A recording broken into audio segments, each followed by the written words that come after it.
اعوذ باللہ من الشیطان الرجیم بسم اللہ الرحمن الرحیم وَلَقَدْ أَرْسَلْنَا نُوحًا اور ہم نے بھیجا حضرت نوح علیہ السلام کو اِلیٰ قومہ اس کی قوم کی طرف فقالا تو اس نے کہا یا قوم اعبدوا اللہ اے میری قوم تم عبادت کرو اللہ کی ما لکم نہیں ہے تمہارے لیے من الہ غیرہ اس کے علاوہ کوئی معبود فلا تتقون پھر نہیں تم ڈرتے فقال الملأ الذین تو کہا ان سرداروں نے جنہوں نے کفر و کفر کیا من قوم اس قوم سے ما ھذا نہیں ہے یہ الا بشر مگر بشر مثلکم تم ہی جیسا یریدو وہ چاہتا ہے ان یتفضل یہ کہ وہ برتری حاصل کرے علیکم تم پر ولو شاء اور اگر چاہتا ہے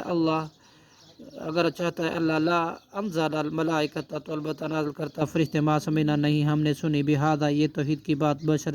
بھی نبی ہوتا ہے فی آبائنا الاولین اپنے پہلے باپ دادا میں انہو نہیں ہے یہ الا رجل مگر ایک آدمی ہی بھی جنت جنون ہے فتربصوا لہذا تم انتظار کو بھی اس کا حتی ہین ایک وقت تک قال رب انصرنی اس نوح نے کہا اے میرے رب تو مدد کر میری بما کذبونی بسبب اس کے جو انہوں نے مجھے جھٹلایا فاوحینا چنانچہ ہم نے وحی کی الیہ اس کی طرف ان اصنع الفلک یہ کہ تو بنا کشتی بأعیننا ہماری آنکھوں کے سامنے ووحینا اور ہماری وحی کے مطابق فیضا پھر جب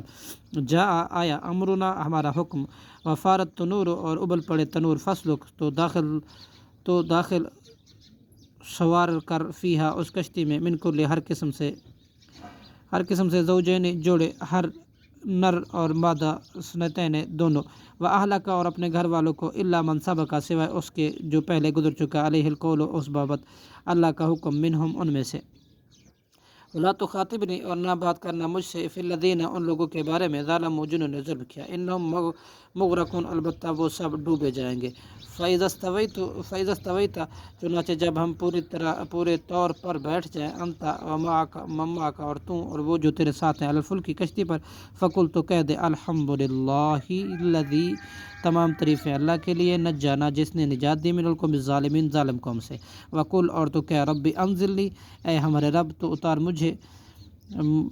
منزلاً اتارنا مبارکاً بابرکت وانت خیر المنزلین اور تو سب سے بہتر اتارنے والا